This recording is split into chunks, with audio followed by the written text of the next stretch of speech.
Well,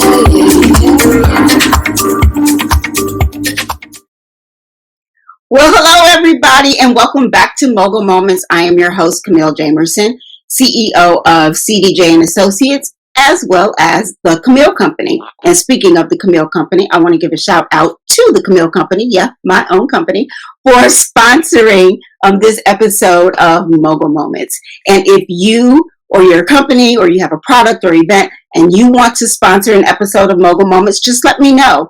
We have 30-second spots and 60-second spots that you can get for your business, and I will highlight your business right in this spot here. I will also put your business on our promo material. When it goes live, you will get, of course, shout outs on our Facebook page and our YouTube page. And we leave those episodes up until infinity. So you will get a shout out for your business whenever someone happens to watch that episode. So if you're interested, just let me know, DM me or put it down in the comments. And I will certainly reach back out to you. Now, today's show is really, really, really, really exciting. And I say that about every show, but this one for real. And the reason is that I got two sets of entrepreneurs. One is a couple and one is not. But they're entrepreneurs right at the beginning of their journey. So we're going to talk to them about kind of the highs and lows of building their business and what it's like to birth a business and the joys of the labor pains and the lows of the things that they may not have known about. And you get an opportunity to get a sneak peek kind of behind the velvet rope of what it's like to actually start a business from the very beginning. And hopefully I can talk them into coming back on maybe at the beginning of next season so we can see how they're doing. But right now, at the beginning of their journey, we want to talk to them about kind of how things have been. And it will give you motivation and encouragement if you're looking to start your business, because if they can do it, so can you. So I'm going to bring on Brittney Major. And Brittney will be starting a business called Fusion Management. And I'm going to let them introduce themselves and tell you all about their businesses. And we also have Jay and Angela Anderson. And they are the founders of the Oversized T-Shirt Company. So I'm going to bring them on. And you guys clap. You're supposed to be clapping now. And welcome them on to my show. Hello. How y'all doing? You're doing great. How are you? Good. All is well. Now, full disclosure, I just want to be really transparent here. Jay and Angela, they're my son and my daughter. So if you hear him call me Ma, don't think he's just being disrespectful. Really is my son. So just a moment of transparency there. But he and his wife are at the beginning of their journey too. So I definitely wanted his and her insight and input on this. But we're going to start with Brittney. Okay. Brittney is beginning Fusion Management. I want her to tell you all about herself and a little bit about what Fusion Management is going to be all about. Take it away, Britt. I am Brittney Major, principal of Fusion Management. We're a small business specializing in small business and professional and entrepreneur and concierge services. So VA services, some human resources if you're looking for like a permanent assistant or something like that. Helping small business owners and entrepreneurs with the small things that get them stuck in and block the growth of their businesses. So Love it. And when around are you looking to launch? So officially I started Fusion in 2014, but it's just kind of been sitting there, right? And so this time around, I haven't given myself like a hard deadline launch date. It's do the work and get it out. Because I've tried to, this is the date. We're going to do this. It's going to go live here. And it doesn't work for me. So I'm just going to get it all together and just be like, here it is. Give me a call. Holler at me. Let me know what you need me to do. And move from that point. Okay, I get it. Because some people can't work with like you said, that launch date theory. Yeah. It's just like, you got it finished today. Okay, it's Tuesday. Welcome, I'm open. Yes, Welcome. that's exactly what it's going to be. It's going to be just like that.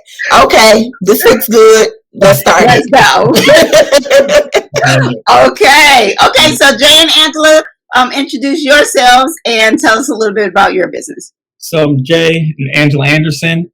We started a T-shirt company called the Oversized T-Shirt Co.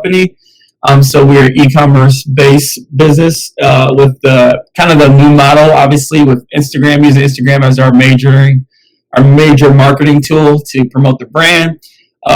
So kind of how it came about a little bit was just kind of, I've always had some entrepreneurish bones, obviously, because of my mother. But for us, just juggling the workload that we have. We're in full-time ministry. It's just part of our lives, our faith. And then we have 3 kids, so we just kind of always just put it on hold in every season. So before we had kids, I think it was just a lot of fear and nervousness, to be honest. Mm-hmm. But we just took the leap. We just started. And our first step was buying the domain name. We were like, yes, we did it. That's a big deal, isn't it? It is. It's probably like one of the cheapest parts of the whole process. But you feel like you got something done. It's like, yes.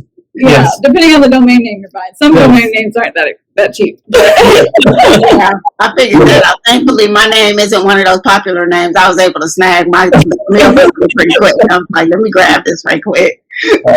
Well, it's been kind of years in the making in our heart, and we just finally pulled the trigger in late 2020, 2021, right in the heat of COVID, honestly, where we decided to just pull the trigger. So that's a little bit of how we got started. So.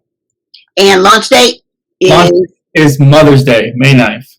Finally. Yes. So now, and actually that brings up a really good point, and a question I don't know if we had an opportunity to discuss, but both of you guys are launching these businesses right in the middle of a pandemic. And it would seem to some that that's not an opportune time. What has been your thoughts on that? Has the pandemic in any way affected what you planned or wanted to do or didn't do, or has it not been a hindrance at all? Either one, y'all just jump in. Well, for me, the pandemic hasn't been a focus of it, right? Okay. So it's been, I've been dabbling in my business, like I said, since 2014. And there was a point where I was looking for a job. I'm looking for full-time, good benefits, good pay. And been doing that since before the pandemic. Mm-hmm. March, I finally got that last letter that was like, you have great qualifications, but you know, and I just sat there and I said, you know, I have enough people. I've had enough clients that I have worked with already where I don't need to keep going through this stress. Mm-hmm. So let me just shift gears a little bit and focus on this 100%, because this is clearly where I'm supposed to be anyway. Mm-hmm. So the pandemic was just something fun to play with while I was doing it. But like a little pandemic over there. Yeah, a little pandemonium. It's all right. Yeah, I see that. But yeah, if anything, it has allowed me the opportunity to work more and fine tune just what I am doing in my business. The job that I had when the pandemic started, you know, my hours were cut. I was at home. I had a little time. So it was, you know, let's look at this. Let's do this. Will this work? Why won't that work? Mm-hmm. So it's giving me time to build better and better prepare my business than previously before. Okay. Jay and Angela? I think for us, I like how you said that, just the preparation. I think for us, we always felt like we didn't have the time. Mm-hmm. And obviously, whenever everything shut down, you know, March, 2021, it was like, okay, now we have plenty of time. I got nothing but time. Right. And I think isolation can do one or two things. I think it can crush you, or you can really use it as a time of self-reflection. Mm-hmm. So for us, it was like these goals, these dreams, these visions that we had. to build something, to dabble in entrepreneurship, we're like, okay, like, all right, let's take this time of isolation and self-reflection of ourselves, and we're like, okay, let's just do it. So for us, I don't know if you had something to jump in. Yeah, no, I think that's it. I think, to be honest, I think that we never have the time to sit down and really talk it out, more so than anything. Like Jay said, he's always had that entrepreneur like thing, and that's not necessarily been something that's on me. Like, I'm like, I'm a good Your dad is kind of entrepreneurial. He is. Yeah. I'm more of that.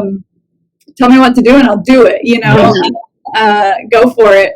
So we just never had the time to sit down and him really explain to me the heart and me jump on board with him. So my perspective, when we had a whole lot more time, to sit and talk about everything, not just, we had to be intentional before with our alone time to spend time together and make sure that we were having time together. But we were able to talk about everything. And so we were able to talk about this and really go into why he has that entrepreneur's heart and me get it as well, and jump Sorry, that's my fault. But for me to jump on board with it as well, then and then had the time to talk out then what we wanted to do. It's like you have to get on board and be excited about it, but then also like figure out exactly what we wanted to do. So I think that's what it was, just the time. It was we had a whole lot more time to figure it out. Yeah, and I've seen the pandemic as a hurdle, but more as an opportunity. Yeah, for sure. Good. Okay, here's a good question. And this time we're going to start with Jen Angela and then go to Brittany, so she has more time to think about her answer this time. So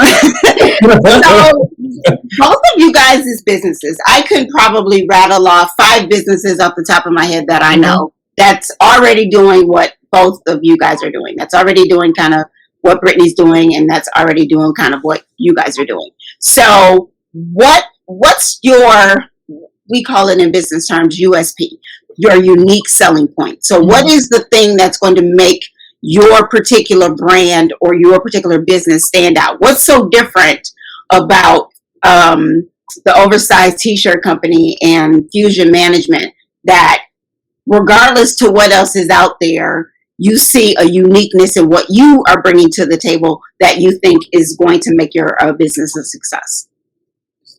Yeah. So I think for us, honestly, when we're in the curation process of like what our business will look like, we had a lot of different ideas and thoughts and themes. And should it be faith-based? Should it be like we just kind of just played around with some different things, and things that were important to us, things that we identified with, obviously where we're from, Michigan and Tennessee. And so it kind of came down to just telling stories about us, but in a unique way that people can relate to it. So it isn't so niche down where it's, not niche down. It isn't so personal to us, I would say, that it would be a disconnect. But like, for instance, so our slogan is that we tell stories on oversized comfy apparel. So those stories that we're telling is stories that are unique to us. So for instance, there's one T-shirt slogan that says "just brave" on the T-shirt, and we obviously did a unique design with it. But the story is our daughter, our youngest daughter named Hill, she's just definitely afraid of heights. And I would take her and actually put her on top of our minivan, and I would have her jump down to me just to practice trust, like trusting your dad, be brave. So then all of a sudden, like every time I would put her up there, she would just start crying and going scary. I'm like a horrible dad so I'll tell you the end of the story. That's horrible. So, honey. So she would, get confidence, become brave, and she would jump into my arms, and then she would just tap her chest, and I'm brave, Daddy, I'm brave. So for us, we're like, obviously bravery is something that everybody can relate to, but us telling our story, we hope that, like for their children. So I think for us, that's our unique selling point, because honestly, there's a lot of T-shirt brands. There's a lot of oversized. There's a lot of oversized T-shirt brands. There's a lot of. I didn't realize that. There's a lot of unique too. Yeah, there's a lot of niche brands where the shirt says "coffee, please," and for us, we're not telling those stories because those stories are not real to us. We want to tell stories that are real to us, and we hope that relates to people. And the response has been so great just in our first little, as we've been rolling out T-shirts and designs and things of that nature, and excited to share those stories as well. Yeah. And yeah, I think that's it. I think we tried to, number one, you have to be niche when you're doing retail. Yeah, retail. You found you have to be very niche, and you think you need to be broad, but really you actually need to be niche so that you can be sure that you're reaching your audience. So yeah, we're that, but I think what makes us unique is exactly what he said, that we're telling stories, and that it's a cool shirt and it's something anybody can relate to. But then when you read the story and you see our girls were putting pictures of us up, like, so when you see it and you can relate to it, it's almost like a connection that's made there to make us unique. Awesome. Okay, Brittany, what's unique about Fusion Management? Well, not to make my head as big as this screen here, but I am what's unique to Fusion Management. I was dubbed the Brittany by my intern supervisor in undergrad. And somehow word got out because she mentioned it on Facebook. And that is what I have gone through life. Everybody who I've worked for or work with come back to calling me the Brittany. I have to sit, because even previously I worked with a lot of small businesses. I would have to sit the owners down and break it to them very gently that I was leaving. Some refused to let me go. So no, you can't go. Like, you can go, but just know I'm calling you tomorrow because we got to do these things, and so I'm what's unique to Fusion Management, which is also a part of my struggle, is because I want to be able to make it be a scalable business, and I need to know how much of myself to give, what parts of myself to sell, and what part of yourself to duplicate. Yeah, all of that. And then the fun part is figuring out how to duplicate those parts. Yes. So, the quality is there at every turn. So, it sometimes I had to come to terms with the term, the Brittany. But that's what's leading my charge currently, is you're the Brittany. No one else can be the Brittany. They can't get it from anywhere else. You got to give it to them. I love it. Okay, and anybody can jump in and answer this one. Has there been anything that's happened so far that has made you second guess your decision? Like, it could have been something minute. Doesn't necessarily have to be something big, but something that made you say, why did I get in? But like, what am I doing? Is there anything that jumped off that made you really second guess either the timing or starting the business at all? Anybody? Every day that ends in Y. That's like all the time. I'm always fighting the somebody else has it, or somebody else is doing it, or there's not enough money, or you can't charge that much, or who do you think you are? So it's always something that I'm fighting. Yeah. But again, I just, it's those days where it's like, well, who else gonna do it? You're right. Who else gonna do it? Right. So let's just go. What about you guys, Jay and Angela? Any bumps so far? I would say similar to what she said, what Brittany said, that we, you second guess yourself sometimes. Like, are you doing everything right? Because you've never done it before. So you do all this research and all this time, and we've sat down and we've had these conversations where we're like, he's like, are we doing everything? What are we supposed to be doing? Like, it's supposed to be doing. I guess it's like you're trying to find a playbook, but like, business is, there's certain tools and resources that you can get from other people, but it's your business. So like, you're designing the playbook. So like, it's just that confidence in what the plays that you're drawing up. It's like, is this the right decision? Is this the wrong decision? Should we do marketing here? Should we invest this much money here? So it's just kind of, I would say with that. Yeah. And time. I think that there's times like for us, like Jay said, we're in full-time ministry. So Easter week was like, we didn't get to do business. That's like church Super Bowl. Yeah.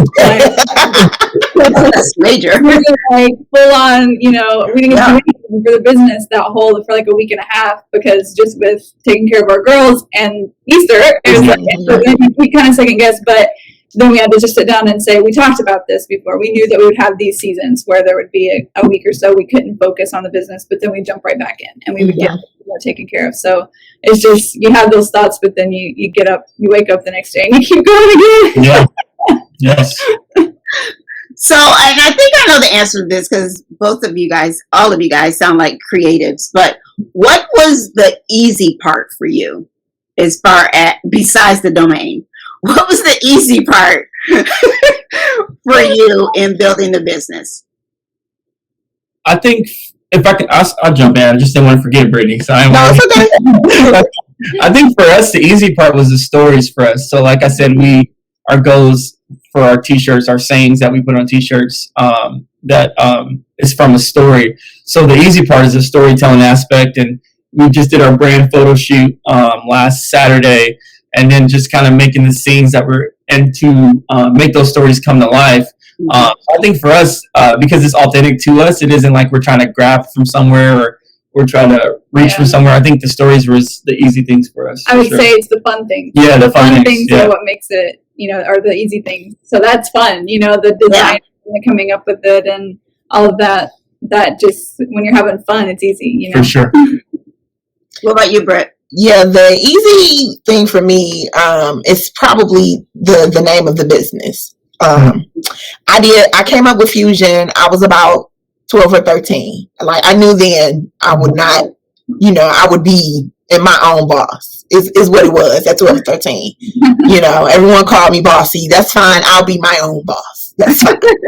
And the business has evolved. Like, at 12 and 13, it started as me wanting to do like event planning and getting in very much trouble for it,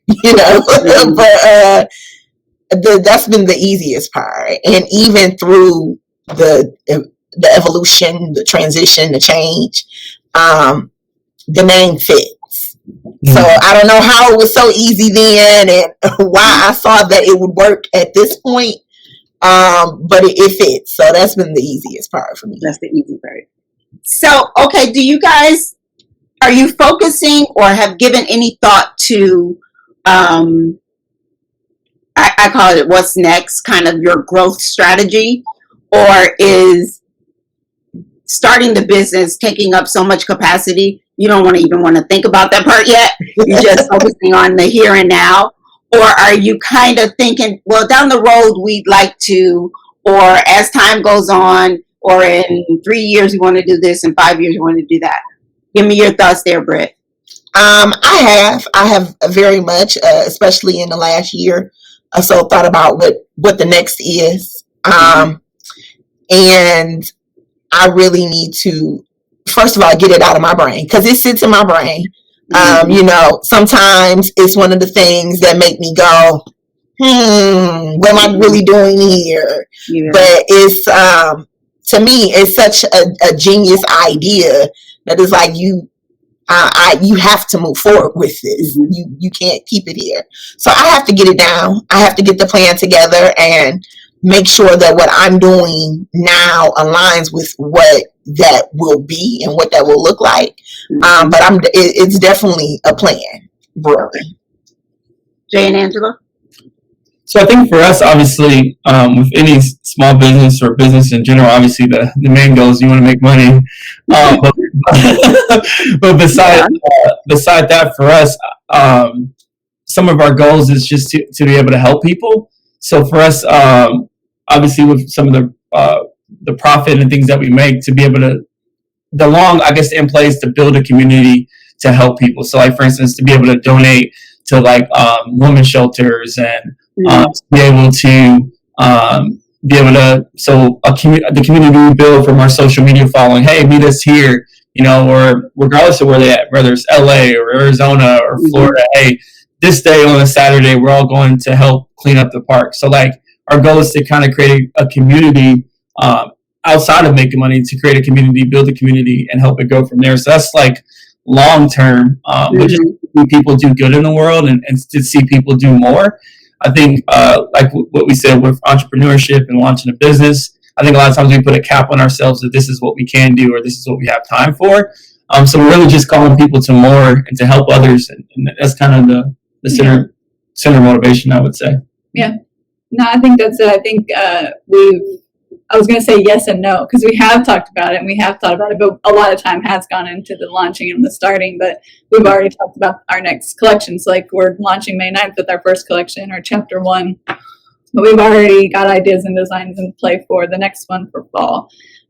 So like we are taking those steps for future to make sure that that we have a reachable goal, but also that we have those unreachable goals, like what Jay's saying, like our way in the future is that, like, we want this community built around it, but then also taking into consideration our time and what we have to put into it and what the priorities are in our personal lives and putting them together. So it's definitely something we talked about and looked into. Awesome. Now, Brittany, are you a first or second generation entrepreneurs, or you got entrepreneurs all in your family? I am a first generation entrepreneur. First generation. I am. Okay. So my question to both of you guys then, as a first and a second generation entrepreneur, what responsibility do you feel as far as generating wealth and passing that on to the next generation? Are you building the business with a thought in mind that, hey, this is something I can pass down to my kids, or is it more I'm building opportunities and wealth so I can build opportunities for your kids? So is it more passing the business down or leveraging the wealth that you hope to gain from the business? Well, ideally, I wanted to pass it down to my kids. Mm-hmm. But if that's not what they're interested in, or they have no desire to even run a business, I can't expect them to take care of that and take over that, right? So ultimately, it is what can I do to help the next person?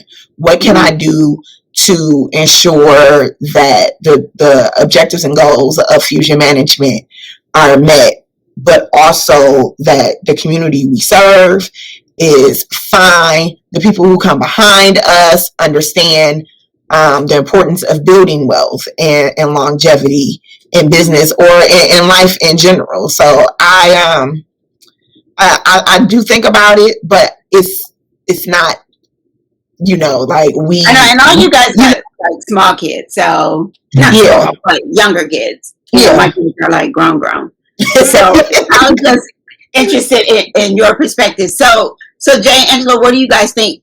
Is this something you're going to pass on to the girls, or not necessarily?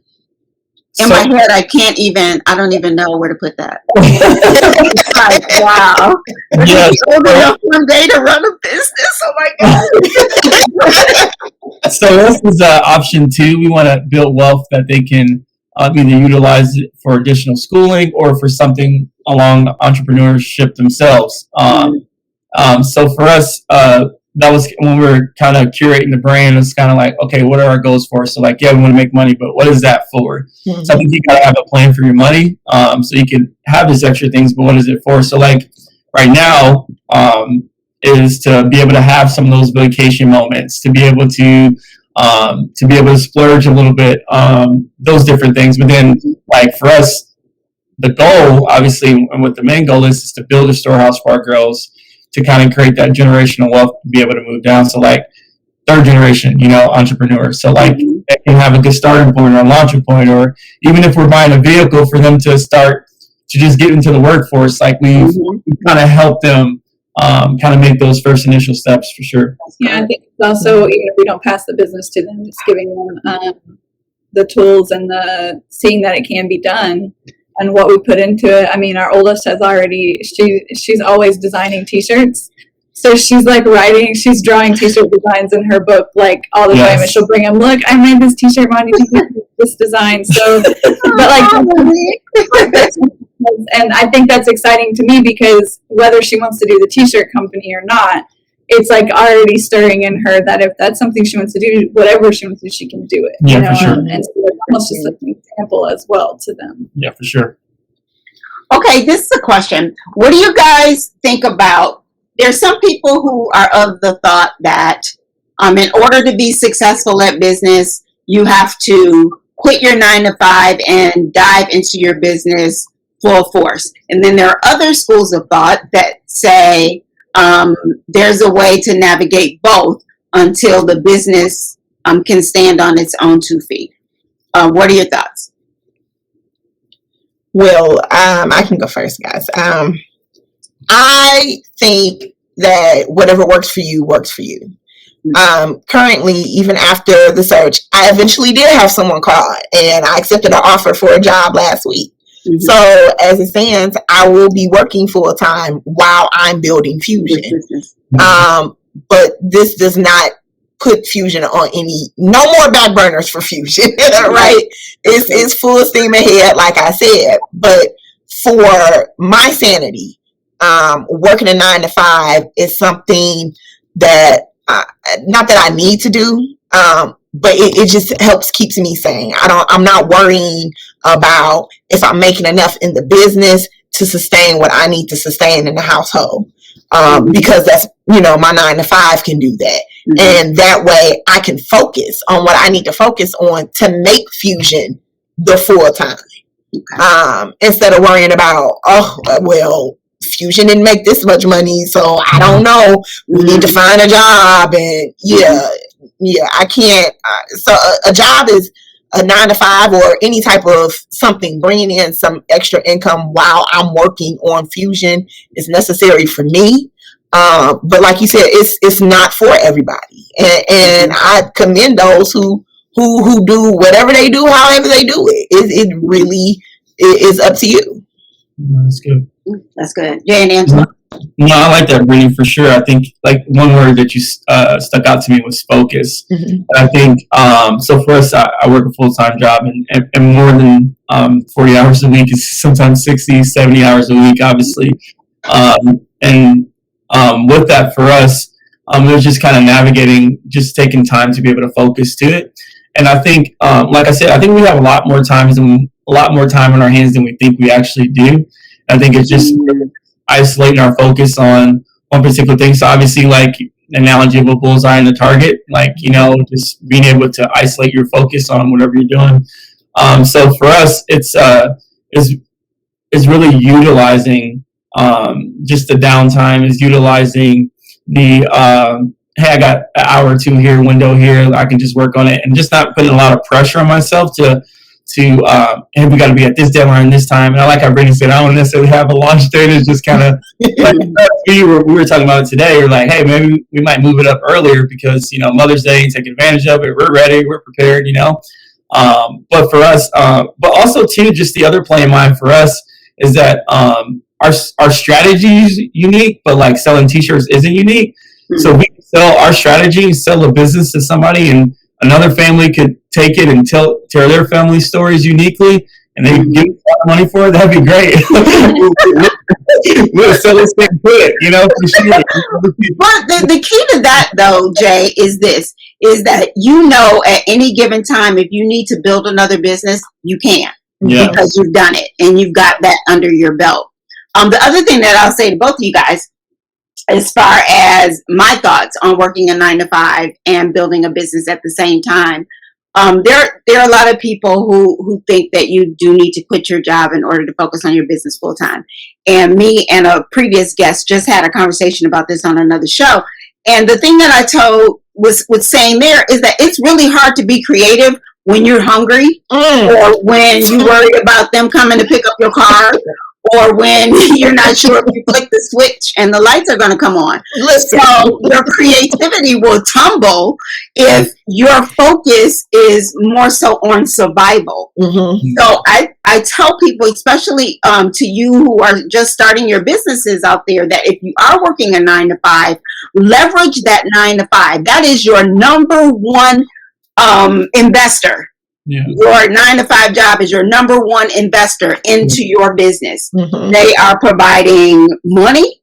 They are providing insight, because you are learning things about business while you're working there that you will be able to use in your own business. They're providing a network because the people that you're working with will probably become a part of people that you might sell to in the future, contingent upon what, or it could be people that you collaborate with. So I tell people before they're so quick to throw that 9 to 5 to the side, make sure you're getting everything out of it that you can, and use it to work for you. Yes, you're working for them, but use it to work for you. And like I said, it's hard to be creative when you're hungry. So just yeah, don't be so quick to do that. And people who are of that school of thought, God bless them. But that just has never been my thing. I'll work a 9 to 5 and build a business on the side, so I know that my immediate needs are met, and I can work on this, like Brittany was saying, without the worry of do I have enough for my household to do this, that, and the other. And like in Jay and Angela's case, ministry is, I mean, I know you said 50, 60 hours, but it's 24/7. Yeah, it really is. It's nonstop. I mean, I've been a part of that world, so I know what that's like. So it's really hard sometimes to have the mental capacity, I can imagine, to build a business too. But I think what you guys do as far as balance and knowing in advance, like you said, you already knew Easter was going to be a time where you couldn't really work on the business. So it didn't necessarily frustrate you because it was something you already knew and prepared for. And having that type of preparation and those types of conversations, I think will save your sanity going forward. So, I only got 2 more questions. Okay. The first one is, and I asked this to all of my guests on all of my shows, what books are you reading or have read that you recommend? I just finished my master's program. So I'm just getting back to reading because I'm just getting back to reading for fun, right? Or for myself. I'm not reading because there's a paper due at the end of the week. But I just picked up Damon John's The Power of Broke. Okay, so that's what I'm working on now, and I have several others coming up behind it. But I'm trying to get back in my reading groove. Good for you. What about you guys, Jay and Angela? I say for us, I would say the same, get back in the reading groove. But I do watch a lot of podcasts, and from time to time I catch his name is Craig Rochelle. He just has a podcast on leadership, and this podcast is primarily in the church setting because he's a pastor with almost 30 campuses in the Oklahoma area. So in leadership and building people and things, I mean, he's got a good recipe for sure. So like being able to get resources and tools for obviously the field that we're in full-time ministry, but it's been able to help as well in regards to the business setting as well. Yeah. There's what's his David, like, how do you pronounce his last name? Lucioni. Oh, yeah. I can't pronounce his name. Patrick Lucioni. That's the teams guy.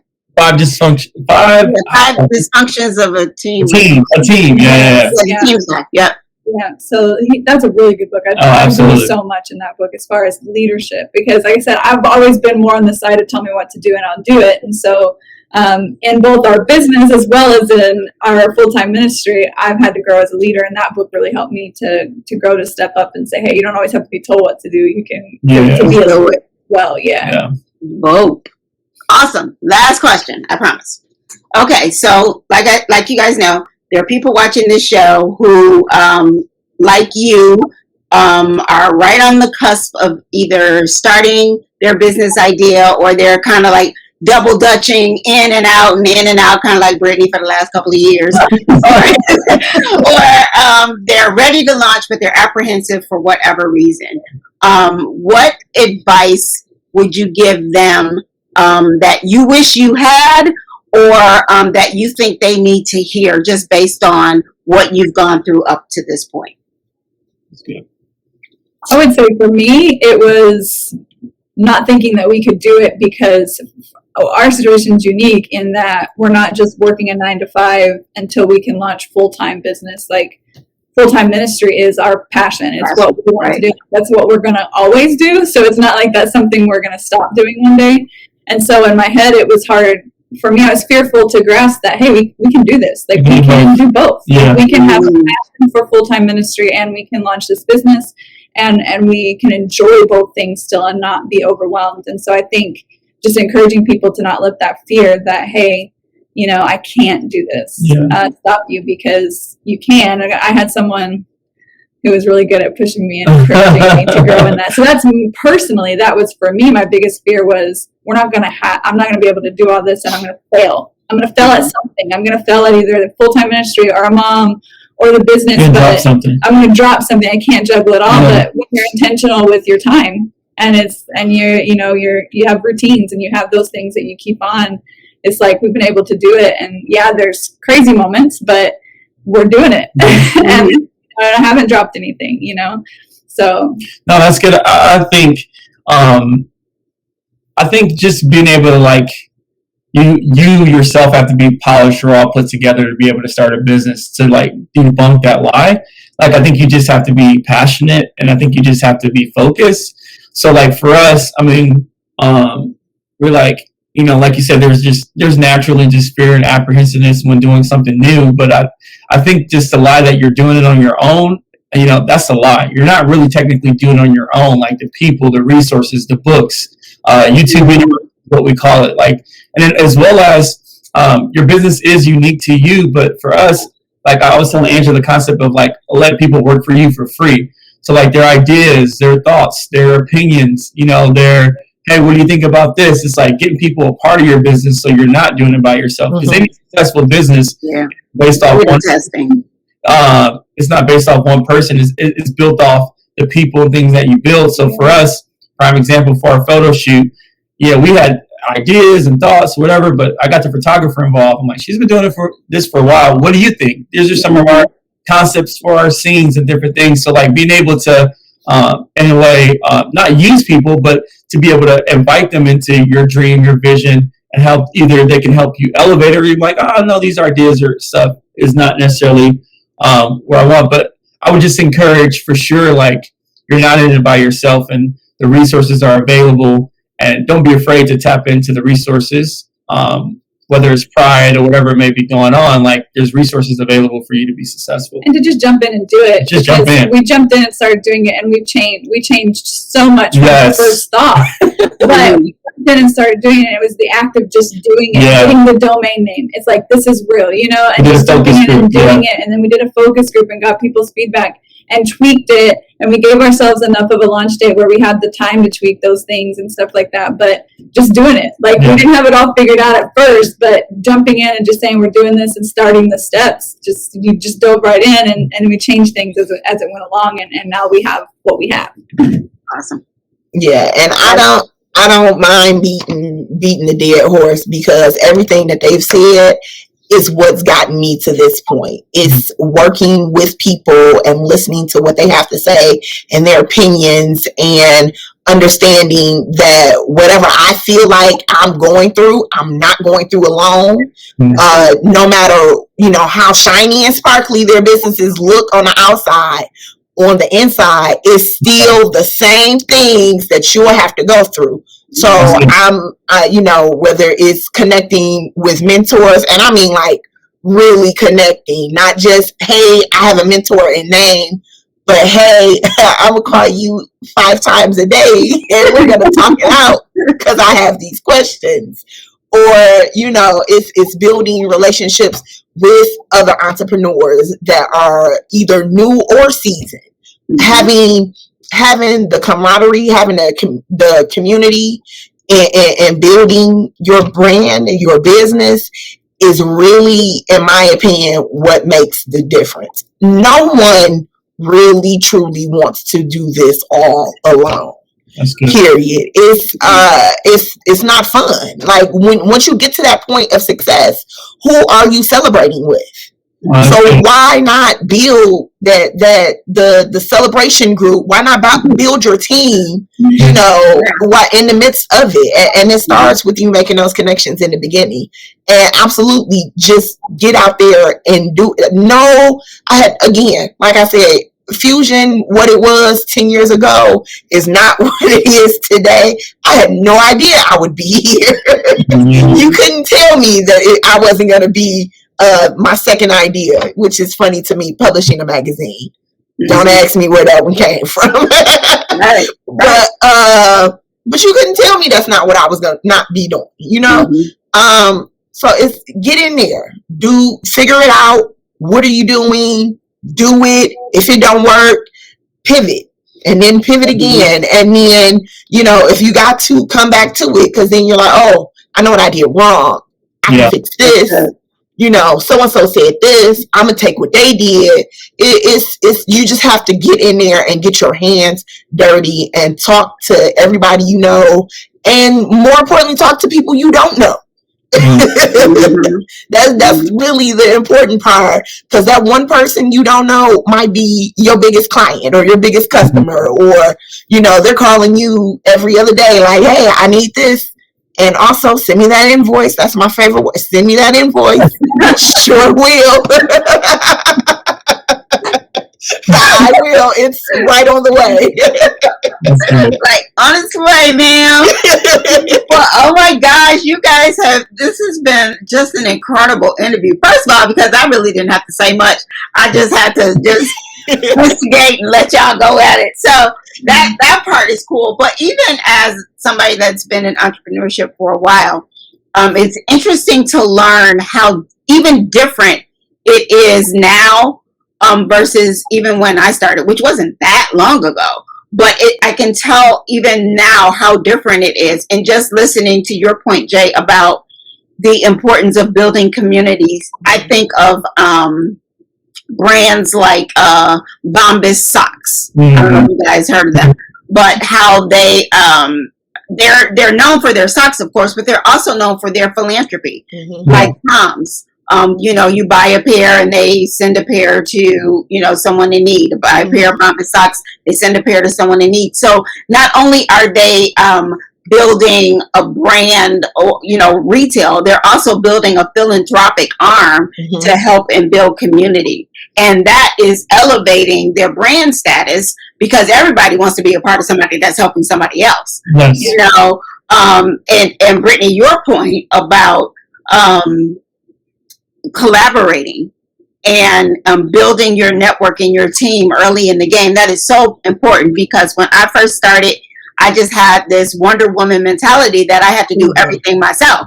I had to do the website, I had to build the logo, I had to come up with the colors, I had to do the content, I did the social media, I did the invoicing, I did the marketing, made the calls, I did the emails. I mean, I did everything from top to bottom. And then, you know, after a minute or so of that, it's like, oh, I can't keep this up. And then you start, you'll build a disdain for the business when it's not the business's fault.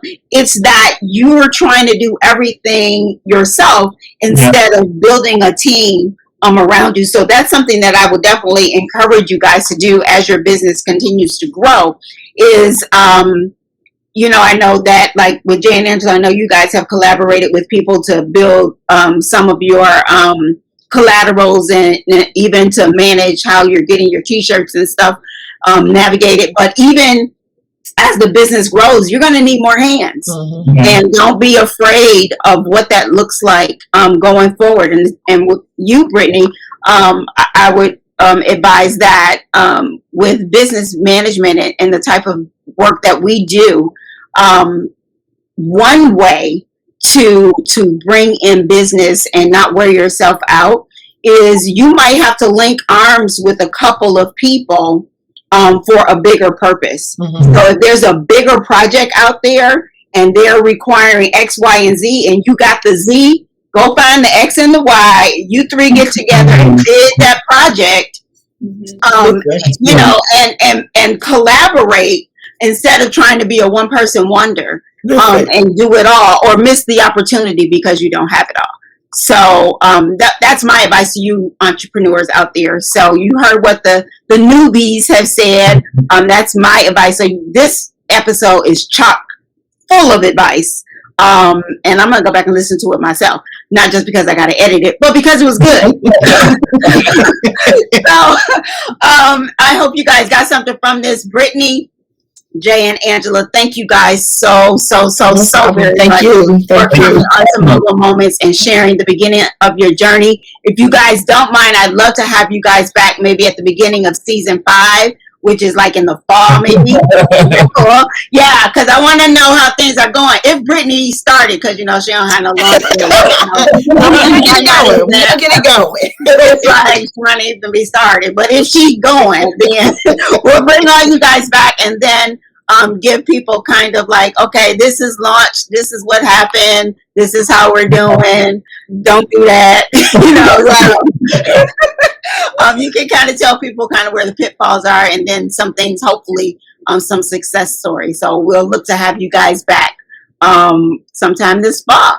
So I'm gonna let these guys go, and then but you guys stay on, because I want to tell you what is coming next week after this episode. It's going to be an episode based on what we kind of talked about in this one, and I think it was Brittany that made the point about pivoting.